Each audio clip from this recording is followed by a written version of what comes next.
গরু, খাসি এবং মুরগির বিরিয়ানি অনেক খেয়েছি। ভাবলাম ভিন্ন কিছু করব। তো যার কারণে চিন্তা করলাম যে ডিম দিয়ে আজকে বিরিয়ানি রান্না করব। তো যার কারণে নিলাম ৮টা ডিম, কিছু আলু আর চিনিগুলা পোলাওর চাল ১ কেজি আর বিরিয়ানির মশলা। তো এগুলো পেঁয়াজ দিয়ে তেলের মধ্যে সুন্দর করে ভাজি করে লবণ মরিচ তারপরে আদা বাটা রসুন বাটা দেওয়ার পর বিরিয়ানি মশলা দিয়ে দিলাম। বিরিয়ানি মশলা দেওয়ার পরে দিয়ে দিলাম পোলাওয়ের চাল, চিনি গুঁড়ো পোলাওয়ের চাল, দেন দিয়ে দিলাম পানি অ্যাড করার পরে একটু চালটাকে নেড়েচেড়ে দিলাম।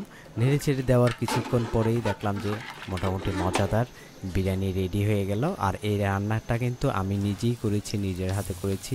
বরাবরই আমার রান্না করতে ভালো লাগে, কারণ আমি খাবার প্রিয় মানুষ, খাইতে খুব বেশি ভালোবাসি। যার কারণে এক এক দিন এক একটা জিনিস মানে মাথার মধ্যে আসে, এক একটা জিনিস বাসার মধ্যে তৈরি করি। নিজের রান্নাগুলো নিজের খাইতেই খুবই ভালো লাগে, আর আমার খাবারগুলো বরাবরই অনেক বেশি টেস্ট হয়। বাসার সবাই প্রশংসা করে। ও তার মধ্যে ছোট করে বলি, বাসার মধ্যে কিন্তু আমি টক দই বানিয়েছি এবং সেই টক দই দিয়ে আবার বোরহানিও তৈরি করেছি। এই যে হচ্ছে বোরহানি।